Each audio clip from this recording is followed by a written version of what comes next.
ಎಲ್ಲರಿಗೂ ನಮಸ್ಕಾರ. ನಾನು ನಿಮ್ಮ ಪ್ರೀತಿಯ ವಿನಯ್ ಗೌಡ. ನಿಮ್ಮೆಲ್ಲರಿಗೂ ಗೊತ್ತಿರೋ ಹಾಗೆ ಒಂದು ಇನ್ಸಿಡೆಂಟ್ ಆಗಿದೆ.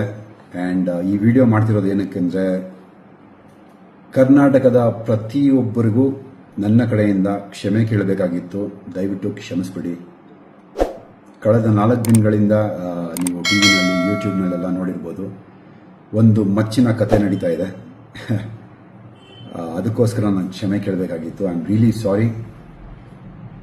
ಎಸ್ಪೆಷಲಿ ನನ್ನ ಫ್ಯಾನ್ಸಿಗೆ, ನನ್ನ ಫ್ಯಾಮಿಲಿಗೆ, ಪ್ರತಿಯೊಬ್ಬರಿಗೂ ಸಾರಿ ಕೇಳಬೇಕು ಅಂತ ಈ ವಿಡಿಯೋ ಮಾಡ್ತಿರೋದು. ಮೊದಲನೇದಾಗಿ ನನ್ನಿಂದ ತೊಂದರೆ ಆಗಿರೋದು ನನ್ನ ಫ್ಯಾಮಿಲಿಗೆ, ನನ್ನ ಹೆಂಡತಿಗೆ, ನನ್ನ ಮಗನಿಗೆ ದಯವಿಟ್ಟು ಕ್ಷಮಿಸ್ಬಿಡಿ. ಅದಾದಮೇಲೆ ನನ್ನ ಸ್ನೇಹಿತರಿಗೆ ತುಂಬ ತೊಂದರೆ ಆಗಿದೆ.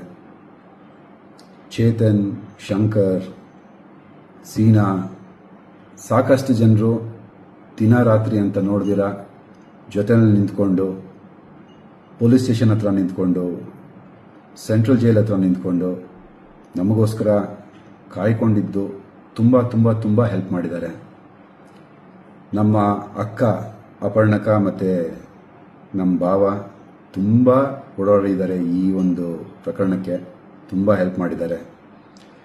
ಆ್ಯಂಡ್ ನನ್ನ ಪ್ರೀತಿಯ ಮಾಧ್ಯಮ ಮಿತ್ರರಿಗೆ ಕ್ಷಮೆ ಕೇಳಬೇಕಾಗಿದೆ. ದಯವಿಟ್ಟು ಕ್ಷಮಿಸ್ಬಿಡಿ. ನನ್ನಿಂದ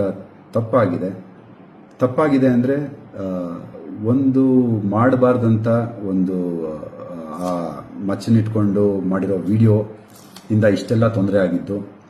ಸೊ ದಯವಿಟ್ಟು ಕ್ಷಮಿಸಿ. ನಿಮಗೆಲ್ಲರಿಗೂ ತೊಂದರೆ ಕೊಟ್ಟೆ. ಈ ಒಂದು ವಿಷಯ ತುಂಬ ದೊಡ್ಡದಾಗಿ ಬ್ಲೋ ಅಪ್ ಆಗತ್ತೆ ಅಂತ ನನಗೆ ಗೊತ್ತಿರಲಿಲ್ಲ. ಸೊ ಇಷ್ಟು ದೊಡ್ಡದಾಗಿರೋ ವಿಷಯ ನಂದು ತಪ್ಪಿದೆ, ಇಲ್ಲ ಅಂತ ಹೇಳ್ತಿಲ್ಲ. ಬಿಕಾಸ್ ನನ್ನ ಎಚ್ಚರಿಕೆನಲ್ಲಿ ನಾನು ಇರಬೇಕಾಗಿತ್ತು. ಈ ಥರ ಒಂದು ಇನ್ಫಾರ್ಮೇಷನ್ನ ನನ್ನ ಫಾಲೋವರ್ಸ್ಗೆ ನಾನು ಕೊಡಬಾರ್ದಾಗಿತ್ತು. ದಯವಿಟ್ಟು ಕ್ಷಮಿಸ್ಬಿಡಿ.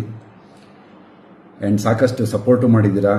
ನನ್ನ ಬಗ್ಗೆ ಮಾತಾಡಿರುವಂಥ ಮಾತುಗಳನ್ನೆಲ್ಲ ನೋಡಿದೆ. ನನಗೇನು ಬೇಜಾರಾಗಿಲ್ಲ. ನೀವು ಮಾಡಿರೋದು ನಿಮ್ಮ ಕೆಲಸ. ನನ್ನ ಕಡೆಯಿಂದ ಕ್ಷಮೆ ಇರಲಿ ಅಂತ ನಾನು ಕೇಳ್ತಾ ಇದ್ದೀನಿ.